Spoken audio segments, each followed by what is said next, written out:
o que significa uma violência simbólica muito forte. Isto é, universaliza-se e judicializa-se aquilo que é apenas a visão de alguns setores minoritários. Veio-se até perceber isso. Quiseram legalizar o aborto no sentido de quê? Foram 30 anos de luta, efetivamente, para que as mulheres não fossem a julgamento, para que não tivessem que andar envergonhadas, para que pudessem até decidir, eventualmente, fazer aborto ou não fazer. É claro que, como católico, sou sempre a favor da vida.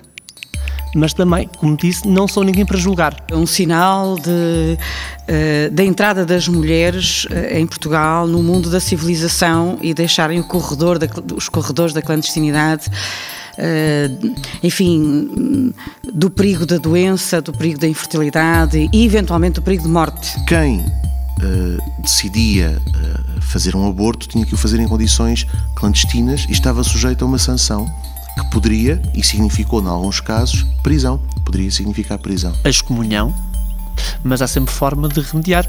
Há o processo do perdão e da redenção. Que assim, os padres sabem da vida terrena, mas quem sabe da vida das mulheres é Nossa Senhora. Nossa Senhora é que sabe das nossas dores. E Nossa Senhora teve o direito de escolha, porque o anjo veio ter com ela e perguntou-lhe se ela aceitava ou não aceitava ser a mãe do Filho de Deus. E ela disse que sim, mas podia ter dito que não. Quisemos tratar o tema do aborto tendo em vista uma discussão mais alargada. A da liberdade, da educação, da segurança. Uma mulher colocada perante a decisão de cortar uma parte do seu corpo coloca-se no epicentro de uma violência física, emocional, social e ideológica que, quanto a nós, inspira cuidado. Por outro lado, o aborto acarreta uma exigência formativa e moral complexa, sem a qual corremos o risco de contribuirmos para uma sociedade que desvirtua um dos encantos de ser mulher: conceber vida dentro de si.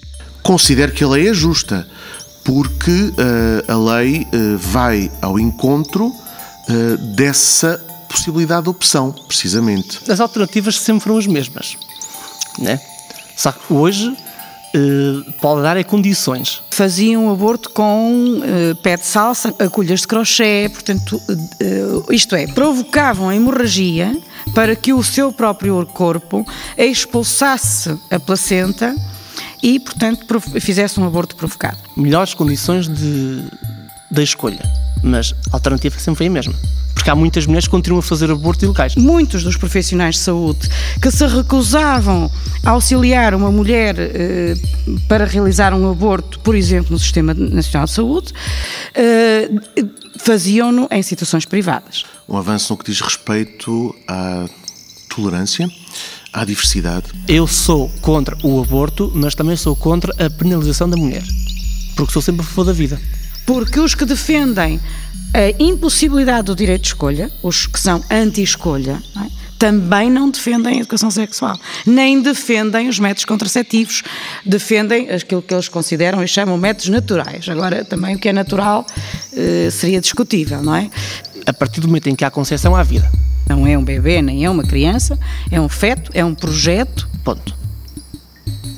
Venha lá quem vier, há vida. Esta lei permite essa possibilidade de escolha para as mulheres. Nenhuma lei, mesmo que essa lei represente um avanço, resolve questões mais fundas. Uma mulher que decida abortar, pela nova lei, se cumprir aqueles trâmites, dentro daqueles prazos, não terá penalização judicial. Nada impede que essa mulher não venha a ser penalizada socialmente. A mulher não tinha ninguém com quem falar, sabe? É a consciência da pessoa que tem que tomar essa decisão, que é a mulher. Em última análise, é essa consciência que tem que ser respeitada. É essa consciência que não deve ser violentada. É essa consciência que não deve ser judicializada. Eu percebo que possamos ter, de acordo com o nosso enquadramento ideológico, valorativo, que possamos ter opinião sobre o ato. As decisões são sempre consideradas. Para mim, não. O micropoder. Ele falava na microfísica do poder. Isto é, aquele poder que tem um efeito no próprio corpo da pessoa que é alvo dessa opressão. Depois continuaram sós também, porque algumas delas, o peso da vergonha naquele tempo era muito grande, não é? Em contextos particularmente avessos a determinada prática social, se ela é cometida, mesmo que não seja considerado crime, ela pode ser perfeitamente motivo para uma exclusão sistemática que leve, por exemplo, à ostracização dessa pessoa. E essa ostracização, no limite, é a morte social. E o que é a morte social? É o corte com o mundo. É o corte com o conjunto de relações sociais em que essa pessoa estava inserida. Na nossa curta-metragem, Deus Providenciará, Maria é uma mulher que vive sozinha no interior do país. Maria é violada no último reduto da sua solidão, a sua casa. O seu santuário é agora o seu calvário. Colocamos a história há 30 anos, por altura da primeira proposta de lei que colocou o aborto na agenda política, em que se definiu o sistema de saúde. Construíram-se estradas, universidades, 30 anos de esforço para aproximar o interior do país. Agora, a justiça fria dos números dita que saúde e educação são superficiais, não justificam investimento.